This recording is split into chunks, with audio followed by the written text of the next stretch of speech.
Oke, baik ya. Kita akan belajar tentang bagaimana cara untuk mendownload laporan di website IDX atau Bursa Efek Indonesia.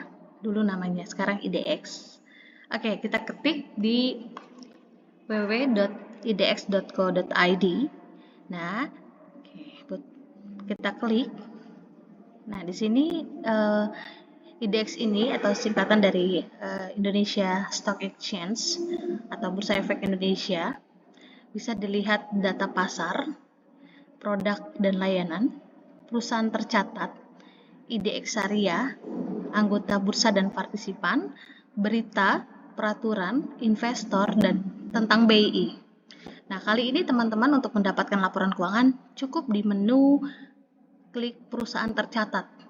Nah, kemudian klik lagi laporan keuangan dan tahunan.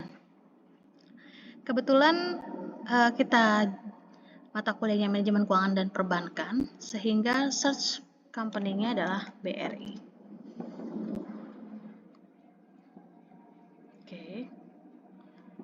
Oke ya, dah. Kemudian laporan keuangan, saham, tahun kita klik 2022, kemudian periode tahunan. Oke, kemudian kita terapkan. Nah, di sini langsung ada file-file yang akan kita download. Apa aja? Nah, di sini sudah ada. Bisa berupa bentuk PDF, Excel. Nah, kita download ya yang PDF dulu. Klik. Oke. Nah, di sini kelihatan inilah bentuk laporan keuangan yang sudah dipublikasikan atau go public di Bursa Efek Indonesia atau IDX.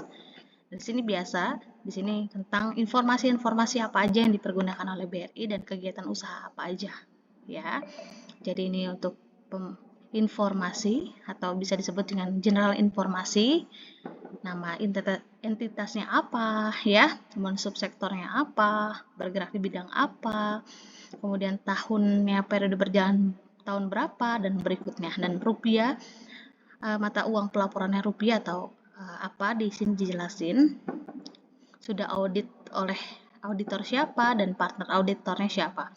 Biasa di sini semakin dia bagus auditnya atau auditnya terpercaya, maka dia semakin dipercaya untuk menyajikan laporan keuangan. Nah, di sini kita bisa lihat benar-benar jenis-jenis laporan keuangan yang sudah dipublikasikan. Oke, ini adalah bentuk laporan posisi keuangan, di mana ini adalah bentuk neraca. Neracanya ke bawah ya. Nah, ada aset, kemudian ada lagi jenis-jenis asetnya. Baru nih di sini jumlah aset, kemudian ada liabilitas atau utang. Di sini kita bisa lihat ya. Nah, di sini adalah jumlah liabilitas. Kemudian kalau sisi berikutnya adalah ekuitas. Nah, ekuitas modal ya. Nah, bisa dilihat di sini. Nah, jumlah ekuitas. Nih, ekuitas. Ya. Jadi biasanya dalam neraca itu adalah harta sama dengan utang plus modal. Kalau di bagian perbankan, di sini ada liabilitas, ada dana syirka dan ekuitas. Itu semua dijumlahkan harus sesuai dengan jumlah aset. Di sini coba 1,865. Benar nggak? Sesuai dengan jumlah aset. Ya, nah, harus imbang ya. 1,865 sekian. Sehingga ini neracanya sudah balance. Oke.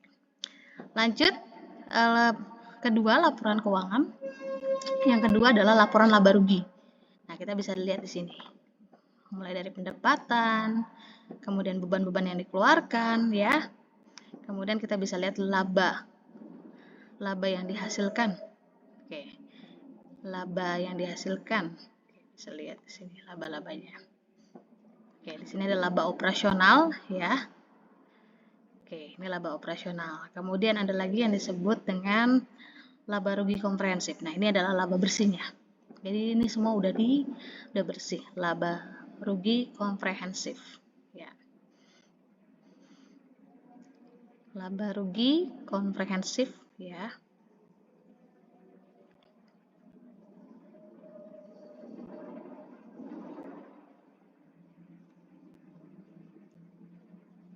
Lanjut, BRI juga menyajikan tentang laporan perubahan ekuitas. Nah, perubahan modal. Kita bisa lihat di sini ya. Oke, nah di sini bisa lihat ekuitasnya, berarti ekuitas saldo awal dan saldo akhirnya berapa? Ada penambahan dari 291 sampai menjadi 303. Berarti ini karena diakibatkan pendapatan atau keuntungan dari Bank BRI-nya. Oke. Ya, bisa ya, ada penambahan ya. Tuh. Bisa dilihat di sini. Oke. Kemudian laporan arus kas. Yang keempat adalah laporan arus kas. Di mana di sini arus kas yang diterima ataupun yang dikeluarkan. Jadi kalau diterima itu bentuk di laporan ini bentuknya ada warna biru tanpa kurung. Kalau yang dikeluarkan adalah warna kuning dengan kurung.